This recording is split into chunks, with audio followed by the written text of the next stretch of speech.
Chief of Major Staff, Rector, dear members of the faculty, dear students, Excellencies, ladies and gentlemen. I would like to ask you to join me paying tribute to the heroic 157 Pakistani peacekeepers that sacrificed their lives to protect the lives of some of the most vulnerable populations in the world. So I ask you please to join me in a moment of silence.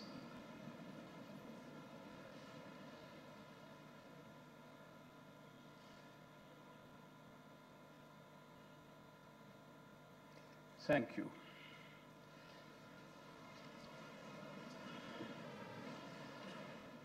I'm very proud to be a colleague of theirs.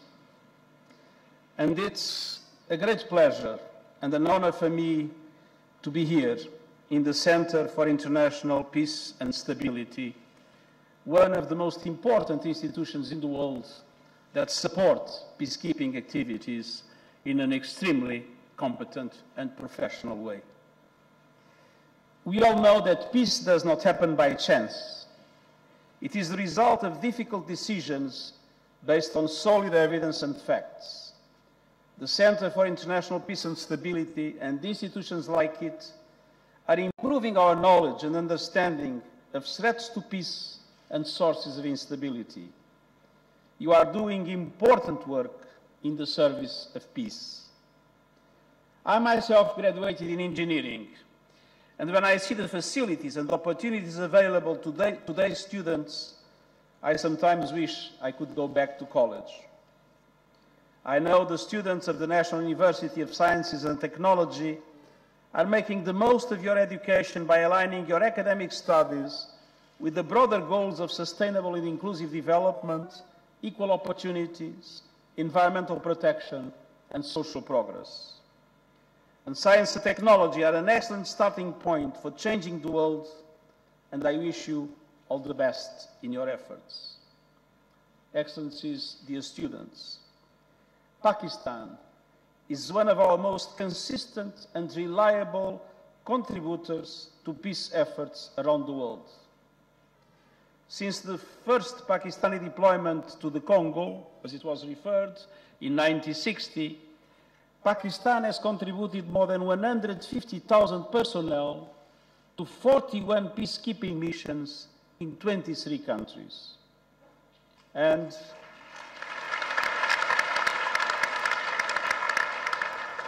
as I mentioned, 157 Pakistani military, police and civilian personnel have paid the ultimate price while serving under the United Nations flag.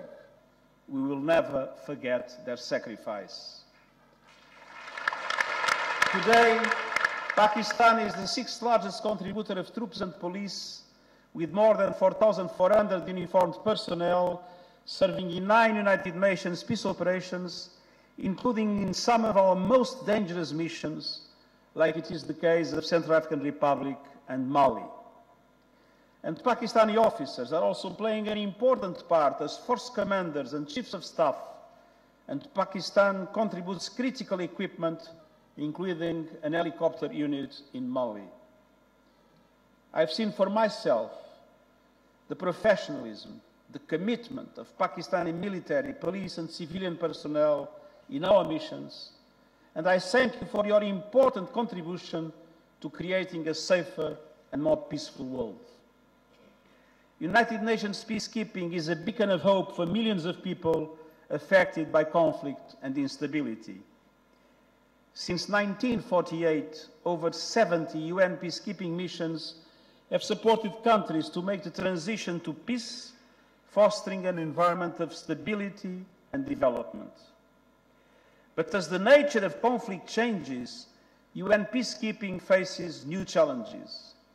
Rising threats to the security of peacekeepers themselves, difficult relations in several cases with governments of some host countries, and problems in identifying an endpoint and an exit strategy for our missions.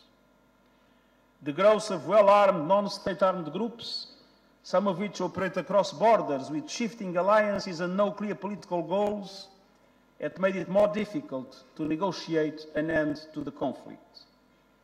And the pathways to peace often depend on finding or creating unity of purpose and political will at the local, national and international levels. In some places, blue helmets are targeted by armed groups. That means we have to expend some of our resources on our own protection. New digital technologies and the spread of propaganda on social media platforms are changing the face of war. Our peacekeepers in the Democratic Republic of the Congo and Mali have both been targeted by misinformation campaigns. And these new challenges called for decisive and cohesive action by all peacekeeping partners.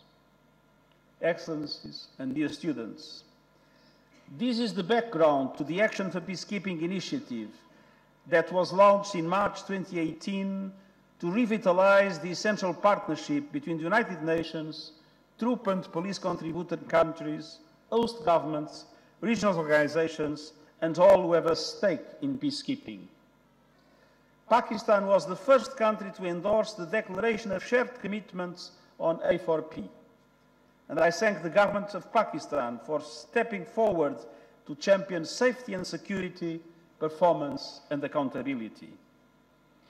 Over the past 2 years, more than 150 member states and 4 partnering organizations have followed Pakistan's lead. The declaration covers 8 areas for peacekeeping political solutions: women, peace and security, protection, safety and security, performance and accountability, sustaining peace, partnership and conduct. It is a blueprint for all our peacekeeping-related work. The success of A4P depends on all peacekeeping stakeholders upholding their commitments. We, in the United Nations Secretariat, have made progress across key areas of the Declaration, including measures to reinforce the security and performance of our peacekeepers. These have resulted in improved casualty evacuation procedures and in a decline in peacekeeper fatalities from malicious acts, from 59 in 2017 to 28 in 2019. And it's important to underline that this reduction in casualties is not the result of a diminished activity or of a more protective behavior. On the contrary, it's the result of more proactive action of our peacekeepers.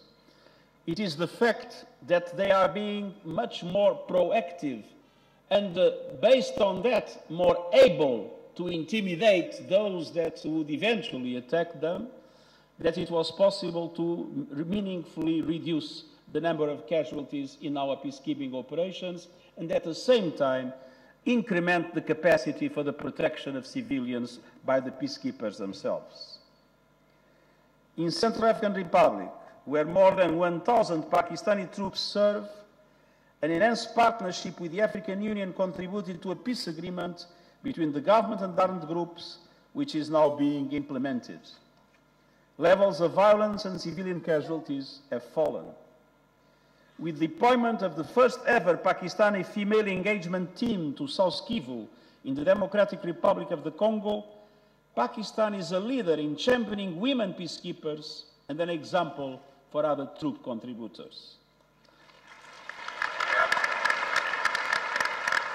This inspiring all-women Pakistani team has implemented successful projects on vocational training, medical outreach and psychological support, and improved information gathering that feeds into security assessments. It's my experience of 10 years as High Commissioner for Refugees, being in some of the most dangerous areas in the world, that to gain the confidence of populations, to gain the confidence of communities, women peacekeepers, both military and police, are absolutely essential.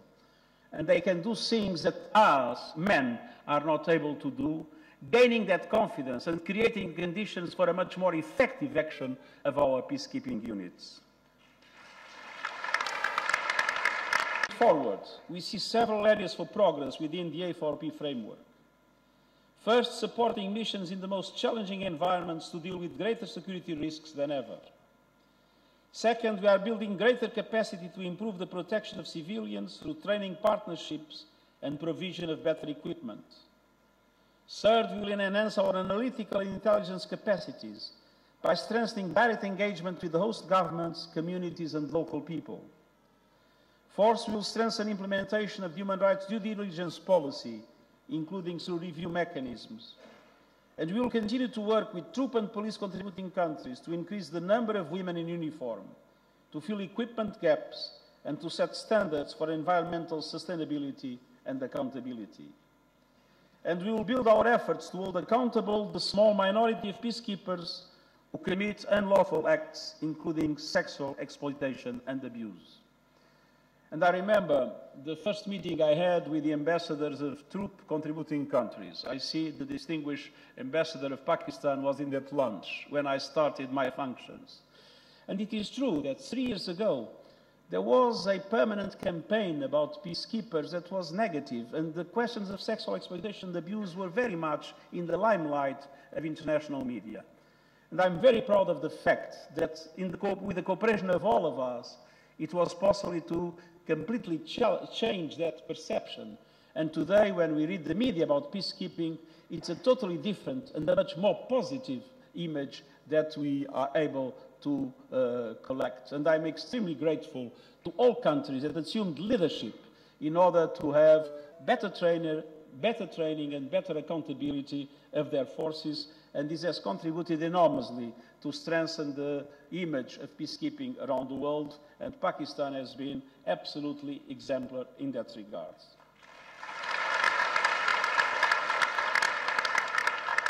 We are planning to create a framework, together with our troop and police contributing partners, to systematize performance and evaluation and accountability. Excellencies, dear students, Pakistan's great founder, Muhammad Ali Jinnah, said the aim of the state should be, and I quote, peace within and peace without. United Nations peacekeeping is based on the same principle. Peace in one place helps to build peace everywhere. I thank you once again for your important contribution, and I look forward to discussing all these issues with you. Thank you very much.